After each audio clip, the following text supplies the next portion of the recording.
Salut, c'est Loïc. On est en octobre 2025 et aujourd'hui je vous emmène découvrir l'étape du Tour 2026.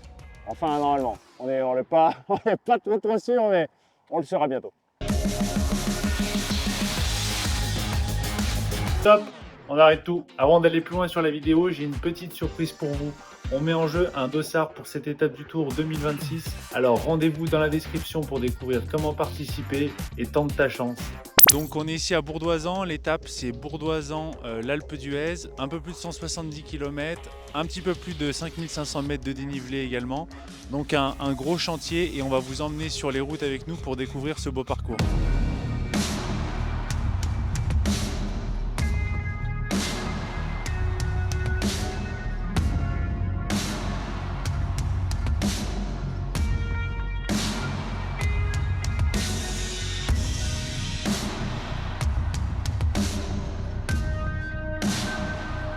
Là, au début, on sort de Bourdoisan, on a une première partie très plate, une dizaine de kilomètres pour aller jusqu'au pied du barrage, qui permet à cette portion de s'échauffer tranquillement, de rentrer dans l'effort.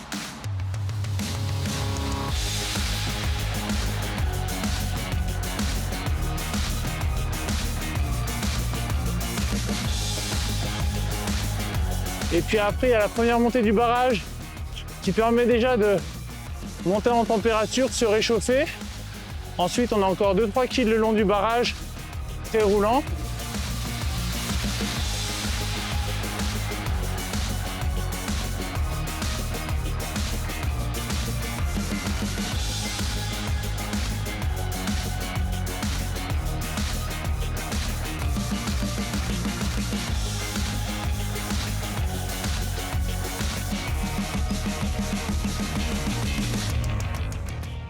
Et puis on attaque la Croix de Fer.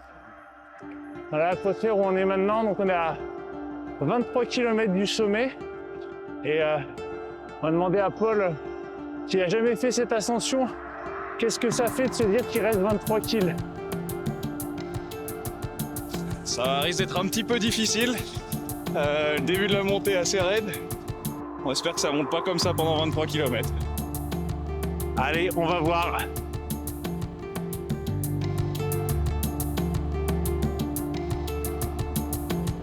Là, on a la première partie de l'ascension de la Croix de Fer, c'est assez pentu, 7-8% de moyenne, des petits passages à neuf, avant de prendre le premier replat après 7-8 km et une première descente.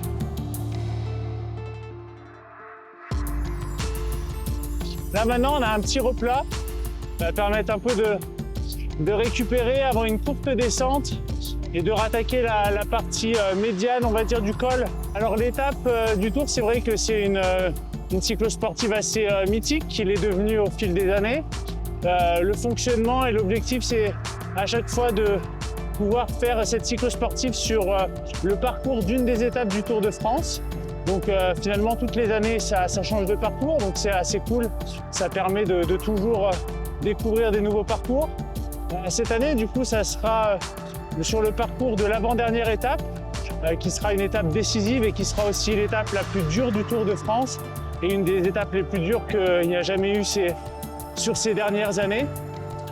Personnellement, c'est une étape qui me fait vraiment envie parce que la dernière fois que j'ai pu faire une étape du Tour avec une arrivée à l'Alpe d'Huez, j'ai terminé à la seconde place.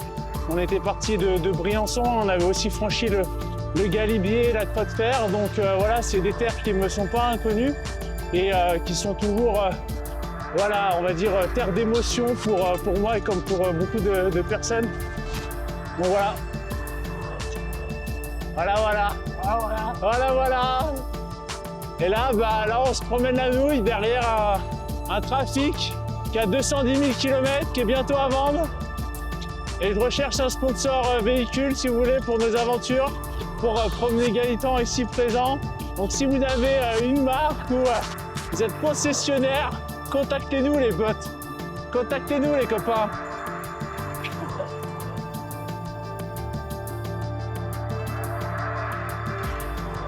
Là, c'est vraiment une portion qui permet de récupérer, de même s'arrêter de pédaler, donc c'est assez cool. Et on a un bel enchaînement d'épingles. Donc là, il faut vraiment être très vigilant et pas se mettre à la faute sur cette première partie de parcours.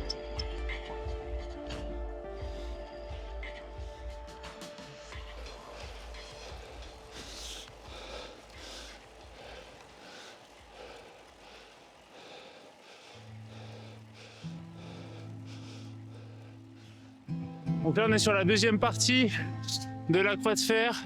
On va voir avec Paul qui découvre ce col, ses impressions sur ces 12 premiers kilomètres.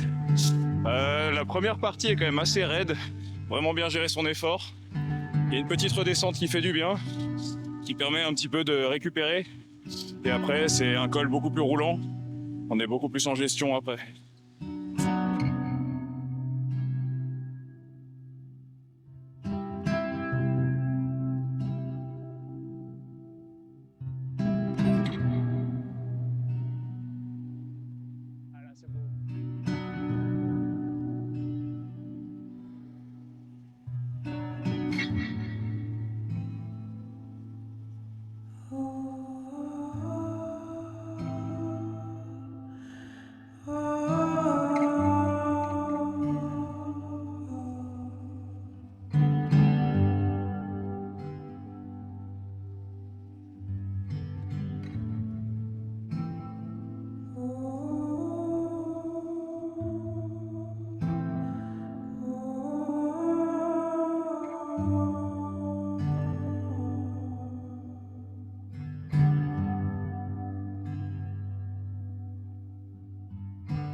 Donc la deuxième partie de la Croix de Fer, donc elle se termine, on va dire, au barrage de Grand Maison.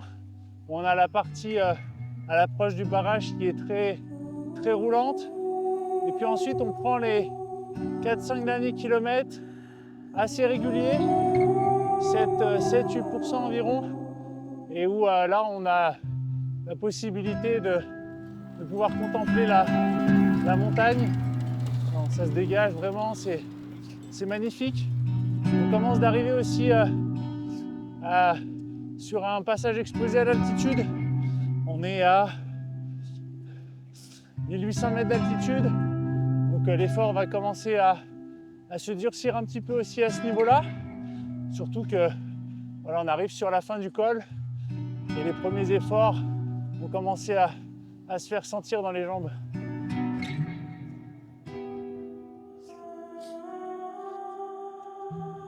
Donc là aussi dans l'ascension, ça sera important de bien se ravitailler. C'est vrai que depuis le départ, entre la portion plate et l'enchaînement directement sur ce col long, ça fait vite 1h30, 2h, voire 2h30 d'effort suivant le niveau. Donc c'est important dès ce début d'étape d'être assez haut en consommation de glucides, donc privilégier les apports via la boisson et les gels qui sont plus faciles à assimiler et consommer quand on est dans un col.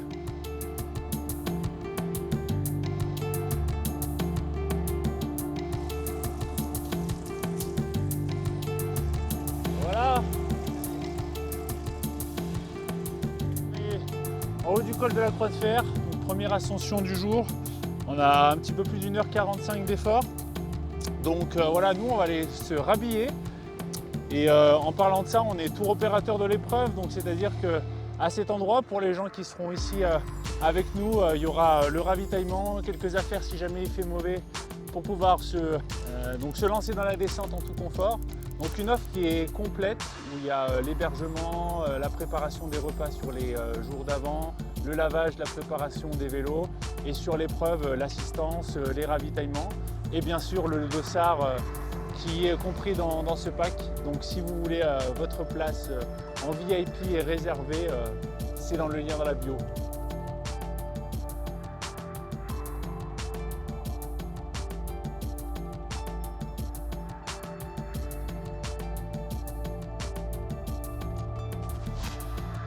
Donc La descente de la Croix de Fer en direction de Saint-Sorlin-d'Arves et la vallée de la Maurienne. Donc la première partie, c'est 7-8 km qui sont assez, on va dire, étroits. La route est quand même bonne, quelques épingles, pas mal d'enchaînements aussi de courbes, donc il faut être assez vigilant. Puis ensuite, on a une partie après Saint-Sorlin qui est beaucoup plus roulante, on peut même un peu pédaler, plus rectiligne. Et on a une remontée dans la descente avant de plonger sur Saint-Jean-de-Maurienne. Et ensuite, entre Saint-Jean et Saint-Michel, une portion de vallée d'une dizaine de kilomètres pour ensuite attaquer le col du Télégraphe et l'enchaînement Télégraphe-Galibier. Donc sur cette partie, bien penser à s'alimenter et se ravitailler dans la descente, notamment en solide. Vous aurez un peu plus le temps et de facilité pour pouvoir digérer les barres solides. Et puis ensuite d'essayer de se trouver un groupe et vraiment prendre cette partie plate de transition dans la vallée pour essayer de récupérer et gaspiller le moins de force possible, en tout cas préserver le plus de force possible pour l'enchaînement Télégraphe-Galibier qui sera clairement un moment fort de cette étape.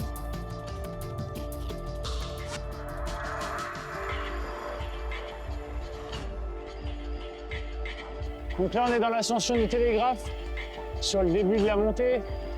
Donc juste avant on avait la portion assez roulante entre Saint-Jean et Saint-Michel-de-Maurienne. Majoritairement faux plat montant quand même. Donc voilà, maintenant on est dans les vrais pourcentages de l'enchaînement Télégraphe-Galibier.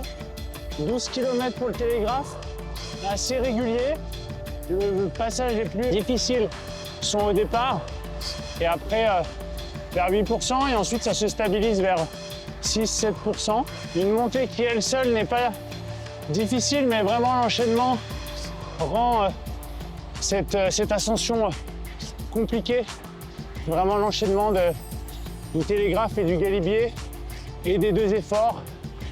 Dans cette ascension, vraiment, c'est important dès le début de prendre une allure assez confortable. On va dire que la difficulté perçue en haut du Télégraphe ne doit pas excéder 6-7 parce qu'après, le Galibier va venir corser l'effort et augmenter la difficulté.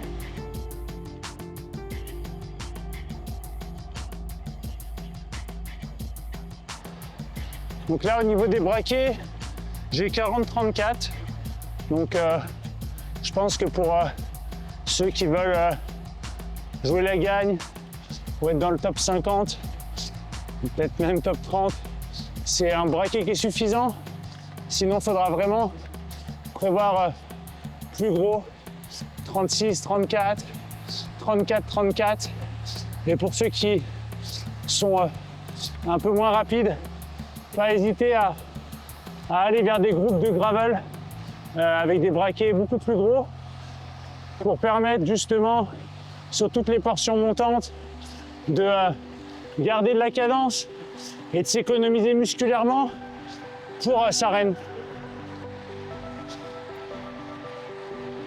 Donc là, col du Télégraphe, on est au sommet, donc après ces 12 premiers kilomètres. Maintenant, on va avoir une courte redescente de 3 km sur Valloire et ensuite on a l'enchaînement avec le col du Galibier.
C'est toujours un col difficile à appréhender après le Télégraphe.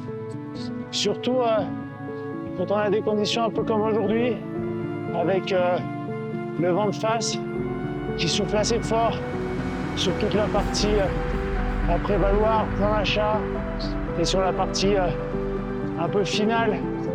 Donc ça augmente la difficulté, plus l'altitude, plus le pourcentage.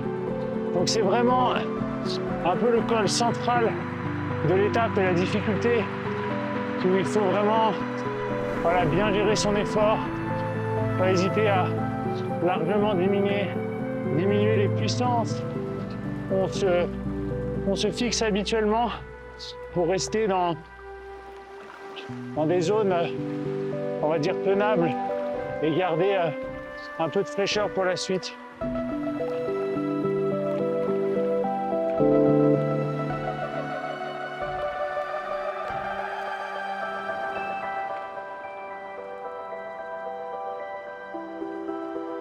C'est un kilomètre qui est très très dur, donc il ne faut vraiment pas le sous-estimer.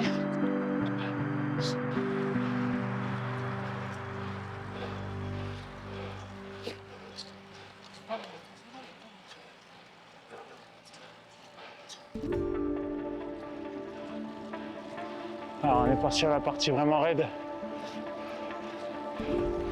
Il y a plus de 10-11%.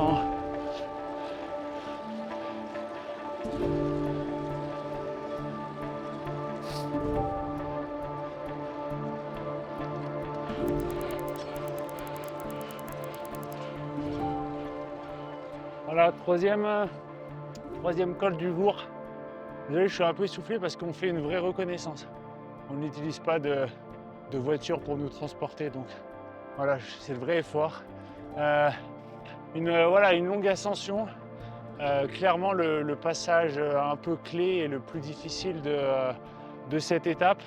On est au kilomètre 120 et on a 4000 mètres de dénivelé. Donc il nous reste encore 1600 mètres. Donc voilà, là ça va être vraiment la partie qui va suivre, la descente jusqu'au pied de Sarène va vraiment être très très importante pour pouvoir récupérer au maximum avant de se lancer sur la dernière bataille avec le col de Sarène. Ils sont où les copains? Ils sont où les copains? Ils arrivent.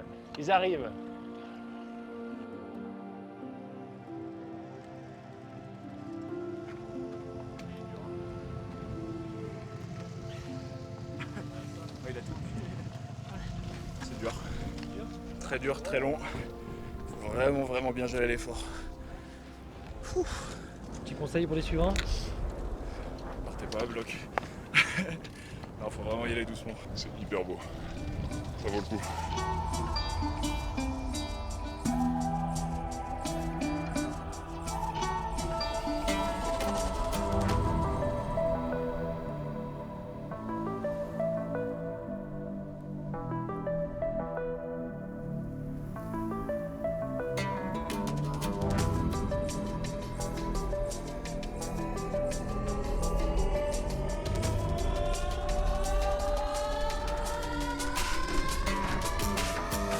Donc là, on a attaqué Sarène. Donc dès le début, une portion très raide, à plus de 12%. Ça met vraiment directement dans l'action. Il y a un petit kilomètre.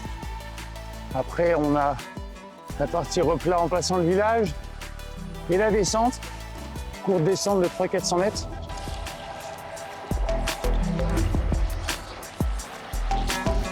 Voilà, on est sur cette petite partie replat.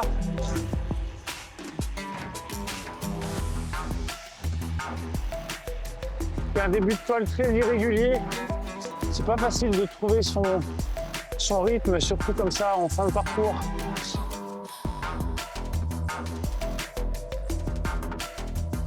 Et si vous êtes un peu cramé, ça vous donnera un peu de récupération et des kilomètres faciles sur ces portions plus roulantes avant de ne plus rien virer sur les portions raides.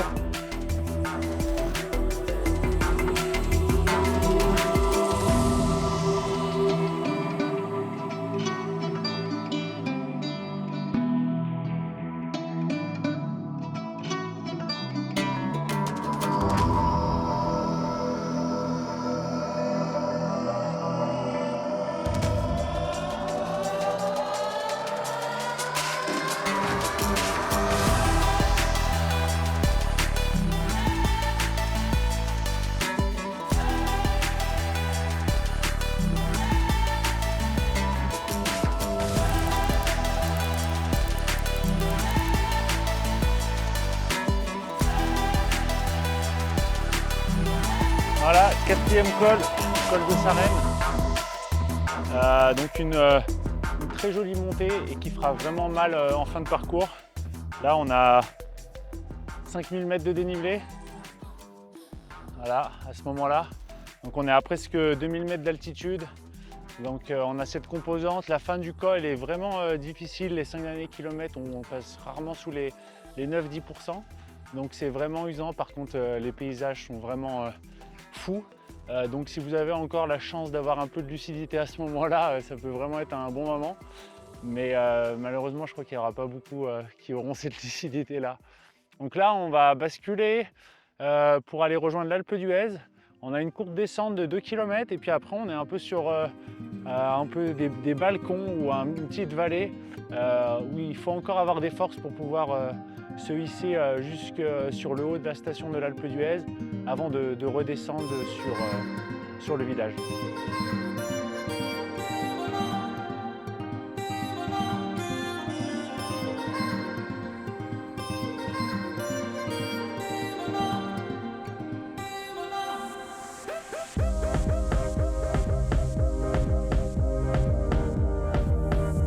Donc après la descente de Sarenne, on passe à l'Alpe et on ne s'arrête pas comme mon équipe de communication. Il y a une petite boucle à faire où on descend direction la Vieille Alpe et ensuite on prend les 2 derniers kilomètres et demi de la montée traditionnelle de l'Alpe d'Huez pour arriver ici sur l'avenue du Riffenel, on va dire l'arrivée emblématique du Tour de France à l'Alpe d'Huez. Et voilà, donc 179 km, 5400 mètres de dénivelé positif pour cette étape. Honnêtement, c'est un gros chantier. Et ben, bonne chance, préparez-vous bien. La réussite de l'épreuve va vraiment tenir sur la stratégie et sur la planification des zones et de la gestion des efforts, de l'hydratation, de la nutrition pendant l'effort. Et à bientôt. N'oubliez pas de regarder cette vidéo en prenant un petit café chronique parce qu'ils sont vraiment très bons. Et puis on se revoit très vite.